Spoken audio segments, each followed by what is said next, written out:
Welcome to True Health Tuesday, and the truth will set you free.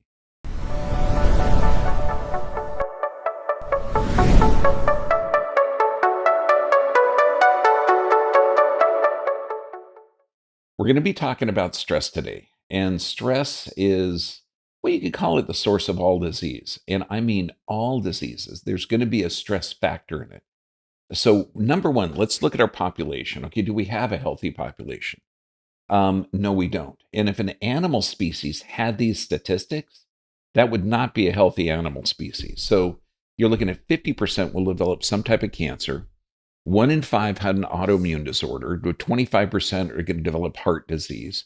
10% have liver disease. 1 in 20 have depressed. 1 in 3 seniors will die with dementia. Think of that torture. 12% have a thyroid problem, 40% are diabetic, which 95% are type 2, and 74% have a chronic digestive disorder. And your digestion is how your body regenerates itself.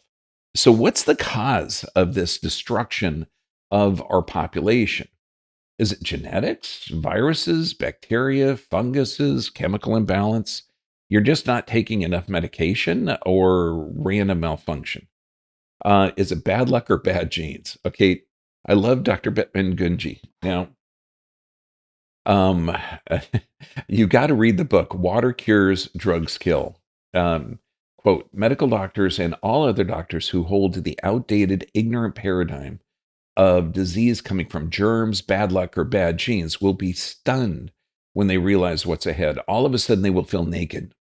They will see the many years of learning and memorizing scientific jargons, all the statistical analysis for the justification of treatment protocols utilizing toxic chemicals or invasive procedures, and the price structure attached to these acquired skills is declared obsolete. End of quote. Now, imagine the new paradigm. Health is the natural state of your body, and the power that made the body heals the body, and you literally are more energy than matter. So we've got to change the conversation. Now, and I call this the delusion of diagnosis because think about it. If you have high blood pressure, what if you have a fish? What's the blood pressure of your fish? Oh, you're not going to check it because the fish is self-regulating? Okay, high blood pressure is an adaptation to stress. Irritable bowel syndrome, it's either going to be a stress adaptation or toxic environmental exposure. Fibromyalgia, stress adaptation. High cholesterol, stress adaptation. Cholesterol is actually the precursor to most of your hormones that you use. It's 50% of the overall weight of the brain. Cholesterol is vital and it goes up under stress. Breast cancer, is this a stress adaptation or toxic exposure? Difficult menstrual cycles, multiple sclerosis, low back pain, neck pain. Are those lack of medications, or is it an adaptation to stress, an adaptation to trauma, or toxic exposure? So the quality of questions can change the quality of your life. So why are we so sick? Do we need more medications, more medical interventions, more surgeries? Do we need to get medications in our population sooner? Or is our species just defective? Or let's look at the system. The entire system is mechanistic. It's broken up into these specialties of the digestion, nervous system, the immune system, the respiratory system. And the system is acting like these systems are separate from each other. And that doesn't make any sense because that nervous system controls every system. And if you're in a stress response, blood supply to that gut shuts down. So is the gastroenterologist calling up the neurologist to say, look, have you checked to see if this person's in a stress response? No. For healing to occur, the mechanical dysfunction must be corrected using medication and surgery. Does that make sense or does that sound insane? Okay, the body is intelligent. So let's look at all the systems of the body. And I'm talking the nervous system, cardiovascular, reproductive, respiratory, endocrine, digestion, immune, integumentary, musculoskeletal, everything, everything. What do all these systems have in common? Well, they're going to adapt. Every one of those systems is going to adapt to a stress response. Every one. And it's huge that you get it. So look at all the systems of the body. Okay, what happens under stress? Well, heart rate goes up, blood vessels to the lungs dilate, so you can get rid of more carbon dioxide. The liver starts to break glycogen down to glucose, so blood sugar goes up. You're looking at the body is not going to be rebuilding the skeletal tissue. And in fact, if the system becomes acidic, it's going to draw on the calcium. Your nervous system is going to rush blood from the gut to the arms and legs so you can run away from the system or run away from what you perceive as danger. Every system of the body, whether real or imagined, your body responds to it. And this is built in. This is our fight or flight response. This is part of how you survive on the planet. And the 10,000 generations that preceded you survive. You've got this fight or flight response. That means that when you're confronted with a perceived stress, okay, and remember, I keep talking about perceived stress because you could just be sitting on a couch watching a movie and be in a stress response. But that means blood supply from the gut goes to the arms and legs, heart rate goes up. And so this affects every system of the body. Ah!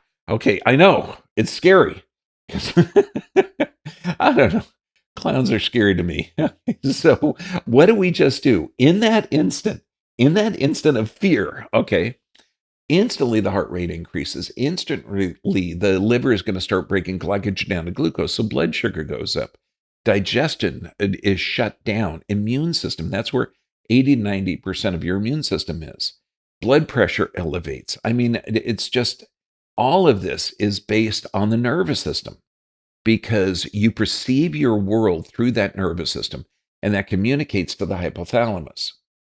And that communication in the hypothalamus has one foot in the endocrine system, one foot in the nervous system. So it sends a signal to the pituitary to suppress the thyroid and to activate the adrenals. And this is all done automatically. That's why they call it the autonomic nervous system. And it's based on your perception. So what does your stress response do? Well, number one, when the adrenals are activated and that cortisol excreted, bam, your body can run away from danger. The problem is what happens? It's going to diminish cellular utilization of glucose. It's going to increase the blood sugar levels because you need that short-term energy. The body is going to decrease blood supply to the gut, so you have less stomach acid, so you have less amino acids that you've broken off from the proteins. That decreased protein synthesis means that you have an increased breakdown or muscle wasting. And then this can cause your body to be in an acidic state. So the body is going to go to the bone bank and withdraw calcium. So does that mean osteoporosis is really a blood issue, a blood acidity issue? So that means respiration, perspiration, bowel movements, and urination are negatively affected because that's how the system naturally detoxes. This interferes with skin regeneration and healing. It shrinks the lymphatic tissue and it literally diminishes lymphocyte numbers and functions. So chronic stress and the digestive system. When you're under chronic stress, you have decreased blood supply to the gut.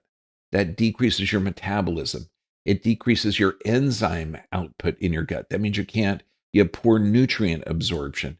It decreases oxygen to your gut. It elevates cholesterol and triglycerides. It damages your gut flora population and increased food sensitivity. This is why all bowel disorders are from some type of stress. And you could boil stress down into 3 different factors: physical, chemical, and emotional stress. The key is your body's going to respond the same way to every one of those stressors. You're literally going to, it's emotional stress. So this means if you're cut off in traffic and you feel offended, bam, heart rate goes up, blood supply to the gut shuts down.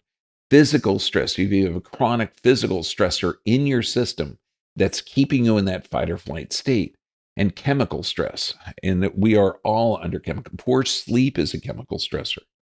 So what's the first step to get out of this? Number one, change your questions. The quality of your life depends on the quality of questions you ask. Our current allopathic system, where you're given a therapy for a symptom. Remember, this is not understanding that the body is adapting to stress. So you go to the doctor and you say, how can I feel better?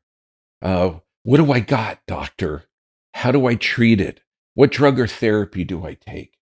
Okay, now think of that victim mentality that you have this condition and only the all-seeing, all-knowing doctor is going to give you a chemical to alter your physiology. What are wellness questions? Because the quality of your life depends on the quality of questions you ask. What am I toxic with? What am I deficient in? Why do I have these symptoms? And this is on 100% of the people that come to see me. And I'm talking bowel disorders, thyroid disorders, ADD, ADHD, dementia, brain fog, every condition. I tell them your body is responding correctly based on the stimulus. So, and there's only three stressors: physical, chemical, and emotional. So we have to identify those stressors, deal with it, then your body can adapt in a healthy fashion. Does that make sense? Yes or yes? That's all I'm going to give you. So what's the first step? Number one, avoid the following. I mean, certain medical interventions that we can't talk about. All medications slow or stop metabolic processes, or they alter mitochondrial function. And these are the powerhouses of the cell. They also damage the gut flora. And this is over the counter and prescription. And the gut flora is where 80 to 90% of your immune system is. And look at environmental toxins. Okay, this could be on skincare products. It could be on your environment. It could be the Febreze you're putting on certain on your house. So look at environmental toxins, environmental cleaners, non-organic or genetically modified foods. Now, a lot of genetically modified foods have glyphosate in it, which is a mineral chelator. It's also carcinogenic. It's also an antibiotic. So, look at normal healthy foods. Nutritional deficiencies, huge. And what does stress do? It puts weight in the belly, seat, and thighs. So that is a stress response. Now, I love this. Health is a result of action, not luck. Sickness and disease come from deficiency or toxicity and don't happen by random chance or bad luck. This is why when we talk about doctors, okay, when you go to that specialist, if they're not saying, look, your body is adapting correctly, find a doctor that understands to address the real causes and not drug the adaptation. Your level of health is the genetic expression, not the genes, the expression of your nerve supply and your lifestyle choices. So you can express genes that give life and vitality and express genes that go into that protection mode so you can run away from danger. This is why we put the 5 keys to health at the end of every one of our videos, because you are a species living on this planet that was designed for you. You need proper nerve supply. Why? You've got that automatic nervous system, okay? One part keeps you alive under stress. Physical, chemical, emotional stress are going to activate that system. The problem is, as a society, physical, chemical, and emotional stress are high, and that's going to suppress your body's ability to regenerate. The rest, digest, and repair are this is the regeneration phase. And what happens is you need a balance of that automatic nervous system in order to thrive on this planet. And physical, chemical, emotional stress are going to alter that tissue production system, that nervous system. Regular exercise. What does regular exercise do? You get symmetrical movements. You get a stimulus to the brain. Movement is a vitamin. Movement is a nutrient for the brain. That's amazing. And then what does exercise do? And this is every day. Half hour of exercise every day. This generates blood vessels. It helps your body detox. It'll help strengthen the muscles and bones. It's amazing. Half hour every day minimum. And then proper nutrition. This means your great grandparents would recognize what you're eating. So avoid packaged processed foods if you can. 100% organic would be fantastic. Okay. I mean, growing your own would be even better, but just get it as healthy as possible. If it's preserved, look at the fermented foods. Look at raw dairy. Look at all the nutrients that you can get from food. So you need that nutrient dense food to keep your body, to give it the raw materials so you can build it. Sufficient rest. I have never, ever seen somebody with a chronic illness or disease that says, gosh, I slept great last night. No, it doesn't occur because deep sleep, this rapid eye movement cycle, is when you're in a virtual coma for 90 minutes and your body's energy is going to tissue production to rebuild yourself. Every day you're destroying a billion cells. Every day you're building a billion cells. And a lot of that building occurs at nighttime. So look at our sleep restricted videos because there's a way to reset your circadian rhythms so that you can thrive on our planet. And then prayer and meditation. Why do we put prayer and meditation on every video? Well, meditation is going to put you in that parasympathetic, that rest, digest, and repair state. And if you're in a chronic state of flight, you need that to balance it out. Plus, if you look at every study out there involving prayer and healing, and I'm talking every chronic illness or disease, you add prayer, okay, it actually increases tissue production. I mean, you're connecting yourself with your creator. This world was designed for you. You're designed to live here. And anything that disconnects you from the planet, disconnects you from your rightful place to thrive on this planet, okay, that is not productive to allow your life to express itself to the fullest. This is why nerve supply, exercise, nutrition, sleep, and prayer and meditation. You practice those, and your body can express itself with dynamic health and dynamic tissue production. So you live the full 120 years healthy, not the last 20 years in some type of a prison of a body that's decaying. I'm talking vital force energy that you're experiencing life every day. Your health is the natural state of your body. God bless you. Stay healthy, my friends. Oh, now make sure at the bottom of this video that you put your questions down there. I'll get to as many as we can. We're going to have to divide them up into stuff that will get by the censors, and the uncensored content will be put on our Dr. B VIP. Stay healthy. God bless.